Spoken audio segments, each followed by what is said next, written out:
Subscribe करें हमारे YouTube channel superfast news को और साथ ही प्रेस करें बेल आइकन ताकि आप हमारी लेटेस्ट वीडियो को देख सकें। कि कुटीर सूक्ष्म लघु मध्यम उद्योग के लिए जो बड़े कदम उठाए गए हैं, 3 लाख करोड़ के कोलेटरल फ्री और कोई नई गारंटी दिए बिना एक और से ऋण उपलब्ध करवाना, उसके अलावा जो बाकी कदम उठाए गए और उनकी परिभाषा बदलने का काम भी किया गया, तो ये कदम उससे एक और स्तर ऊपर है कि ये सब बदलने के बाद उनको कामकाज जब मिले तो कंपटीशन में कहीं ना कहीं अनफेयरनेस जो होती थी उसमें हमारे लोकल उद्योग वो पीछे रह जाते थे। तो लोकल को बल, लोकल से ग्लोबल तक जाने की बात जो कल तक प्रधानमंत्री जी ने कही, उसी दिशा में एक ये कदम है। लोकल के लिए वोकल भी, लोकल को बल भी, लोकल से ग्लोबल भी। तो ये इसीलिए ग्लोबल टेंडर्स जो हैं ये 200 करोड़ तक से कम वाले जो हैं, इसमें यानी कि 200 करोड़ से कम वाले में ग्लोबल टेंडर्स नहीं होंगे। इसमें हमारे सूक्ष्म लघु मध्यम उद्योग को लाभ मिलेगा और कहीं ना कहीं आत्मनिर्भर भारत की जो हम बात करते हैं उस दिशा में कदम ये भी उठाया गया है।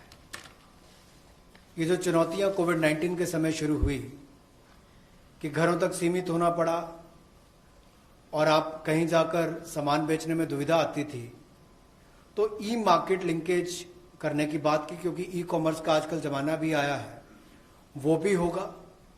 और इसके अलावा व्यापार मेलों में कैसे वो इन्वॉल्व हो सके, उनका शामिल होना हो, प्रदर्शनियों में उनकी पार्टिसिपेशन हो सके, इसके लिए कदम उठाए जाएंगे।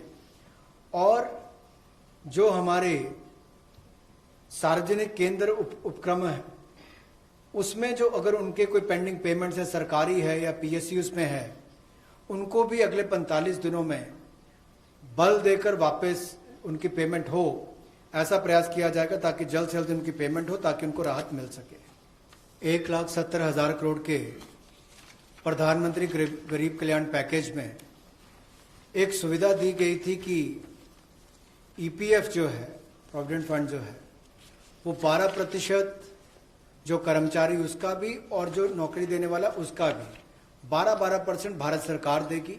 और ये पहले 3 महीनों के लिए हमने किया था, जिसकी भुगतान कर भी दिया गया पहले 2 महीनों के लिए, और इसको अगले 3 महीने और बढ़ा दिया जाएगा। इसका प्रावधान भी जून, जुलाई और अगस्त के लिए कर दिया गया है। 3,67,000 ऐसी संस्थाओं के 72,22,000 ऐसे कर्मचारियों को इसका लाभ मिलेगा, जब कर्मचारी का 12% हिस्सा भी और नियोक्ता जो नौकरी देने वाला है उसका 12% हिस्सा भी भारत सरकार देगी, और ये कुल मिलाकर 2500 करोड़ के लगभग का लाभ इनको मिलेगा। गैर बैंकिंग वित्तीय कंपनियां, एनबीएफसीज या फिर हमारे हाउसिंग फाइनेंस कंपनीज और माइक्रो फाइनेंस इंस्टीट्यूट, इन सब के लिए जो इनके पास लिक्विडिटी की कमी आती थी, धन का अभाव होता था, उसके लिए ये नई योजना लेकर आए हैं, जिसमें 30,000 करोड़ रुपए का विशेष तौर पर प्रावधान किया जाएगा। स्पेशल लिक्विडिटी स्कीम ये होगी, जिससे इनके धन की आपूर्ति भी होगी और इसके माध्यम से जहां एक और हाउसिंग सेक्टर को बल मिलेगा, एमएसएमई सेक्टर को बल मिलेगा, उसका भी लाभ हमारे अर्थव्यवस्था में और नीचे आम आदमी को पहुंचेगा। और इसका पूरी तरह से गारंटी भारत की सरकार देगी।